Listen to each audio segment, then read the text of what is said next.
भगवान श्री कृष्ण जी कहते हैं कि हमें किसी से भी अंधा प्यार नहीं करना चाहिए। हमारा किसी के प्रति अंधा प्यार हमें कभी भी आगे बढ़ने नहीं देता। अधिक प्रेम भी व्यक्ति को बुद्धिहीन कर देता है। अनुमान मन की कल्पना है और अनुभव जिंदगी का सबक है। सच्ची खुशी तभी होती है जब आपकी सोच, कथन और कर्म में समानता हो। मनुष्य जन्म लेता है तो उसके पास सांसें तो होती हैं, पर कोई नाम नहीं होता। जब मृत्यु होती है तो उसके पास नाम तो होता है, पर सांसें नहीं होती। इसी सांस और नाम के बीच की यात्रा को जीवन कहते हैं। न किसी के अभाव में जियो, न किसी के प्रभाव में जियो। यह जिंदगी है आपकी। किसी के प्रति मन में क्रोध लिए रहने की अपेक्षा उसे तुरंत प्रकट कर देना अधिक अच्छा है। जैसे क्षण भर में जल जाना देर तक सुलगने से अधिक अच्छा है। स्वभाव में जियो समय कभी नहीं रुकता। आज यदि बुरा समय चल रहा है तो कल अवश्य अच्छा आएगा। आप केवल निस्वार्थ भाव से कर्म कीजिए और वही आपके हाथ में है। हमारी आस्था की परीक्षा तब होती है जब हम जो चाहे वो न मिले और फिर भी हमारे दिल से प्रभु के लिए शुक्रिया ही निकले। मन की गतिविधियों, होश, श्वास और भावनाओं के माध्यम से भगवान की शक्ति सदा तुम्हारे साथ है। तुम उसके लिए शोक करते हो जो शोक करने के योग्य नहीं है, और फिर भी ज्ञान की बातें करते हो। बुद्धिमान व्यक्ति न जीवित और न ही मृत व्यक्ति के लिए शोक करते हैं। तुम अपनी पीड़ा के लिए संसार को दोष मत दो। अपने मन को समझाओ, तुम्हारे मन का परिवर्तन ही तुम्हारे दुखों का अंत है। अगर तुम अपना कल्याण करना चाहते हो तो सभी तरह के उपदेशों, सभी धर्मों को छोड़कर मेरी शरण में आ जाओ। मैं तुम्हें मुक्ति प्रदान करूंगा। सुख दुख का आना जाना सर्दी गर्मी के आने जाने के जैसा ही है, इसलिए इन्हें सहन करना सीखना ही उचित है। तुम्हारा मोहग्रस्त होकर अपने कर्तव्य पथ से हट जाना मूर्खता है, क्योंकि इससे ना तो तुम्हें स्वर्ग की प्राप्ति होगी और ना ही तुम्हारी कीर्ति बढ़ेगी। बुरा वक्त आपको जिंदगी के उन सच से सामना करवाता है जिनका आपने अपने अच्छे वक्त में कभी ख्याल भी नहीं किया होता है।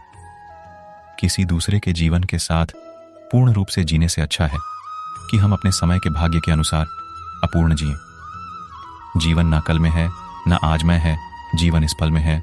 इस पल का अनुभव ही जीवन है। हम दुनिया से कभी शांति नहीं पा सकते जब तक हम खुद अंदर से शांत ना हो।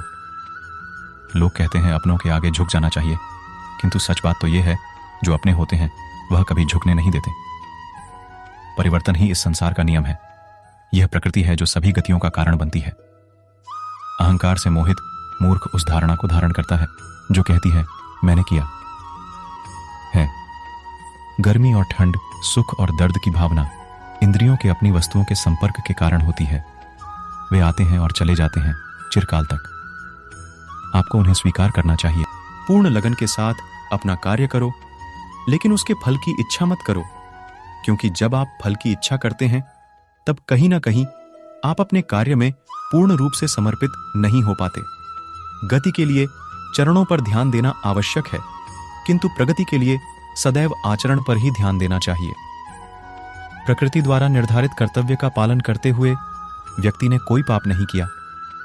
जिसका मन उसके वश में नहीं है, उसके लिए उसका मन शत्रु के समान है। मनुष्यों को मोहमाया में पड़ीडीडीएच कर अपने कर्तव्य को नहीं भूलना चाहिए। मनुष्य की इच्छाएं अनंत है। यदि इच्छाएं पूरी नहीं होती तो क्रोध बढ़ता है, और इच्छा पूरी होती है तो लोभ बढ़ता है।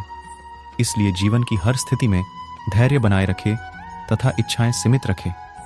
कर्मयोगी अपने मन और बुद्धि की शुद्धि के लिए ही अपने शरीर, मन, बुद्धि और इंद्रियों के साथ आसक्ति रहित होकर कर्म करते हैं। हे अर्जुन, मैं सर्वज्ञ हूं। मैं इस सृष्टि का रचनाकार हूं। मैं भूत, वर्तमान और भविष्य के सभी प्राणियों को तथा उनके विचारों को जानता हूं, किंतु वास्तविकता में कोई मुझे नहीं जानता है, मैं ना ही समझता है। मैं सर्वज्ञ हूं।